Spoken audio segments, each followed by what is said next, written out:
Punjab national ব্যাংকে ২,৪০০ কোটি টাকার প্রতারণা। আপনার টাকাও কি বিপদে? ধরুন আপনার ব্যাংকে রাখা সঞ্চয়, আপনার বহু বছরের কষ্টার্জিত টাকা। একদিন সকালে উঠে শুনলেন ২,৪০০ কোটি টাকারও বেশি উধাও।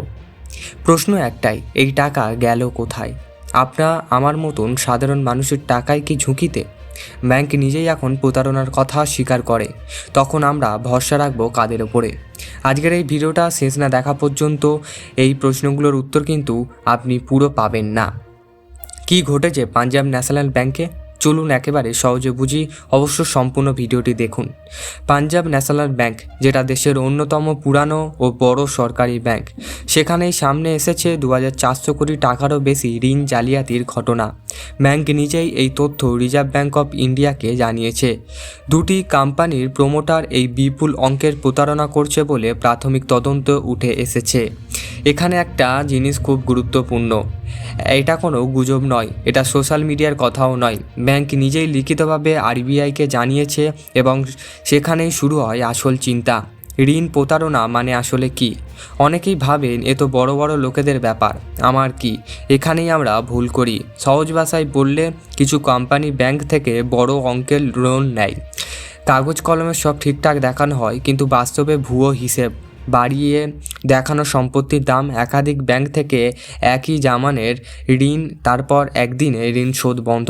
এই পুরো প্রক্রিয়াটি বলা হয় লোন ফান্ড অব ঋণ জালিয়াতি। এখন প্রশ্ন, এই ক্ষতিটা কার? ব্যাংকের নাকি শেষ পর্যন্ত সাধারণ অমানবকারী? ২,৪০০ কোটি টাকা মানে কি কতটা বড় এটা আমি বলছি, চলুন একটু হিসেব করি। ২,৪০০ কোটি টাকা মানে প্রায় ৪০ থেকে ৫০ লক্ষ মানুষের সারা জীবনের সঞ্চয়। হাজার হাজার স্কুল, হাসপাতাল বানানো যেত, বহু রাজ্যের বার্ষিক স্বাস্থ্য বাজেট সমান। এখন ভাবুন, এই টাকা যদি ফেরত না আসে, ব্যাংকের ক্ষতি হলে তার চাপ পড়বে কাদের ওপরে?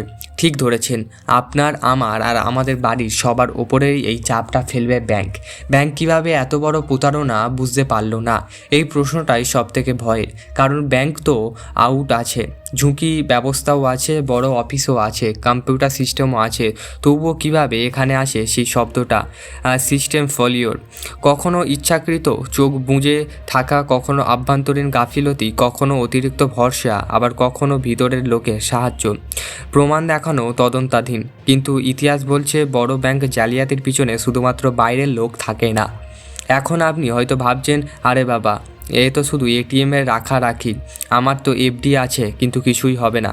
কিন্তু সত্যি হলো, ব্যাংকের টাকা মানে সব গ্রাহকের সম্মিলিত টাকা। এফডি, সেভিংস, কারেন্ট, এই সব একই পুলের অংশ।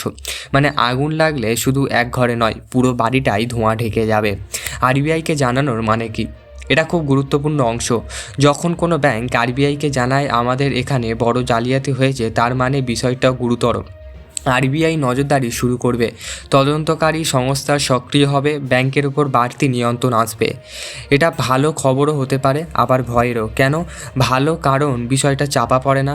ভয় কারণ ক্ষতির পরিমাণ অনেক বড়। আপনার টাকা কি তাহলে কোনো সুরক্ষা নেই? এখানে একটু বাস্তব কথা বলছি। ভারতের ডিপোজিটাল ইন্স্যুরেন্স আছে, একজন গ্রাহকের জন্য সর্বোচ্চ ৫ লক্ষ টাকা পর্যন্ত বিমা। কিন্তু আপনার এফডি বা সেভিংস ৫ লক্ষের বেশি হয়, তাহলে একটু থামুন।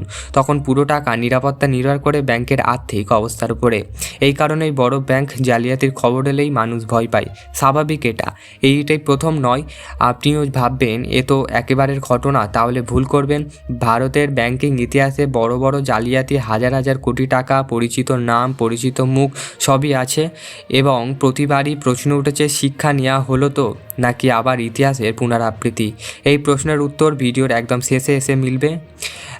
সাধারণ মানুষ কি করা উচিত? এখন সবথেকে দরকারি অংশ, ভয় পেয়ে হঠাৎ করে সব টাকা তুলে নেবেন না, গুজবে কোনো দেবেন না, বরং একাধিক ব্যাংকের টাকা ভাগ করে রাখুন। এফডির মেয়াদ, পরিমাণ দেখে নিন, সরকারি নির্দেশ ফলো করুন, খবর যাচাই করে সিদ্ধান্ত নিন, আর সবথেকে জরুরি, সচেতন থাকুন, কারণ সচেতন মানুষকে ঠকানো কঠিন। আজ আমরা জানলাম ২,৪০০ কোটির ঋণ জালিয়াতি। ব্যাংক নিজেই আরবিআই জানিয়েছে, তদন্ত ঝুলছে, ঝুঁকি আছে, কিন্তু আতঙ্ক নয়। কিন্তু একটা প্রশ্ন থেকেই যায়, এই ধরনের প্রতারণা কি ভবিষ্যতে বন্ধ হবে? নাকি আরও বড় কিছু ইঙ্গিত দিচ্ছে? অবশ্য আপনি যেখানে টাকা রাখবেন খুব সাবধানে ভেবেচিন্তে টাকা রাখুন। আপনার সম্পত্তি, আপনার টাকা, আপনি কষ্ট করে ইনকাম করছেন, সেই টাকা যেন আপনার কাছেই থাকে সেরকম বুঝে টাকা রাখবেন।